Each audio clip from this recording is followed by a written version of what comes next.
As small Q की value कितनी थी, एन इंटू ई होती है ना, तो वही तो फंडा मैंने यहाँ पे लगाया है। Hello everyone, this is B S Kunder, your physics faculty, और आप देख रहे हैं आपका अपना चैनल धूम ट्यूटोरियल। तो बच्चों, आज हम डिस्कस करने वाले हैं जेई मेंस 2025 का फिजिक्स का एक क्वेश्चन है। इस क्वेश्चन में आपको क्या गिवन है कि भैया कोई चार्ज पार्टिकल है, पॉजिटिव आयन है, उसकी इनिशियल काइनेटिक एनर्जी कितनी गिवन है, 5.4 10 की power -17 joule. Final kinetic energy आपने इसको एसोलेट किया है कितने वोल्टेज से, आपने इसको 5 वोल्ट से एसोलेट किया, इसकी फाइनल काइनेटिक एनर्जी कितनी बन जाती है, फाइनल काइनेटिक एनर्जी आपकी होती है 8.6 10 की पावर -19 जूल। इसमें पूछा है कि उस पॉजिटिव आयन के लिए कितने इलेक्ट्रॉन का एक्सचेंज हुआ होगा।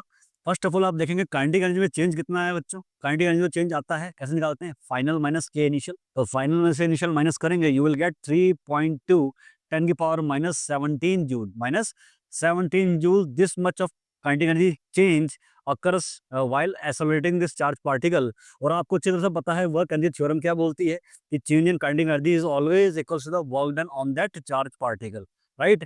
तो वर्क डन आपके पास में कितना है, और जो वर्क डन होता है बच्चों, ये इलेक्ट्रिकल वर्क डन है। कौन सा वर्क डन है, इलेक्ट्रिकल वर्क डन है।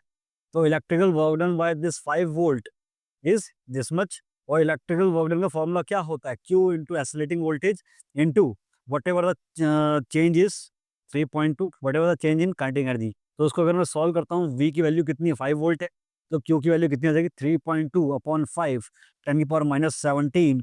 इसको सॉल्व करेंगे हम लोग तो हमें कितना चार्ज मिलेगा, ये मिलेगा 6.4 10 की power -18 coulomb of charge, right, 18 coulomb of charge.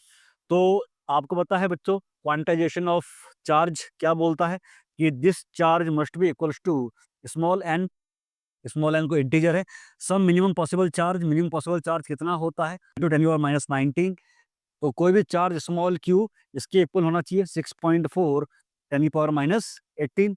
पता है ना आपको, एज स्मॉल क्यू की वैल्यू कितनी थी, एन इंटू ई होती है ना, तो वही तो फंडा मैंने यहाँ पे लगाया है, वही फंडा मैंने कहाँ पे लगाया, यहाँ पे लगाया है। तो स्मॉल एन की वैल्यू सॉल्व करने पे कितनी आती है बच्चों, 1.6 उधर भेजेंगे तो ये आपका आएगा 40। कितना आएगा ये, 40।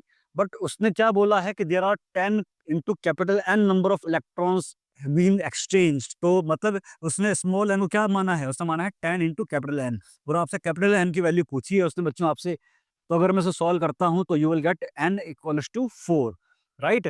तो आपको स्मॉल एन की वैल्यू फाइंड नहीं करनी है, उसने आपको बोला हुआ है क्वेश्चन में कि there are 10 into capital N electrons been exchange between the for generating that amount of charge, small q amount of charge, जो भी आप पे चार्ज है, राइट। तो 10n बोला है उसने, स्मॉल एन नहीं बोला, 10n बोला है, तो स्मॉल एन 10n के इक्वल है। तो यहाँ से आप सॉल्व कर लेंगे, कैपिटल एन विल बी 4। तो आई होप कि आपको क्वेश्चन समझ में आया हो।